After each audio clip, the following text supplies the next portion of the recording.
தாய்நாட்டை காக்க, தாய் மண்ணை காக்க தன்னுயிர் தந்த வரலாற்று நாயகர்களின் கதை. 1911 ஜூன் 17 காலை 6:30 மணி, Maniyachi railway station. Tirunelveli collector Ashe Durai தனது மனைவியோடு கொடைக்கானலுக்கு செல்ல வண்டியின் முதல் வகுப்பு பெட்டியில் அமர்ந்திருந்தார். அந்நேரம் வெளியில் உலாவிக் கொண்டிருந்தான் ஒரு 25 வயது இளைஞன்.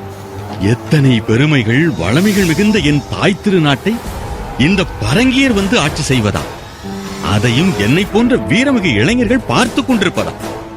நாட்டுக்காக மடிந்தான் வாஞ்சி என்று வரலாறு சொல்லட்டும். ஆஷ் துரையே அழிந்து போ, வீழட்டும் ஆங்கிலேயர் அராஜகம் என்று கூறி புகை வண்டியில் அமர்ந்திருந்த கலெக்டர் ஆஷ் துரையை நோக்கி தான் மறைத்து வைத்திருந்த துப்பாக்கியை நீட்டுகிறார். பதட்டமடைந்த ஆஷ் துரை சுதாரிப்பதற்குள் ஆஷ் துரையை சுட்டு வீழ்த்துகிறார்.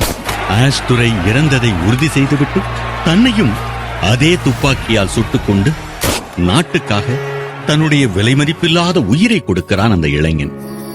அவர்தான் வெறும் மணியாச்சியாக இருந்த ரயில் நிலையத்திற்கு தனது வீரத்தால் பெயர் தந்து இன்றும் வாழும் வாஞ்சிநாதன்.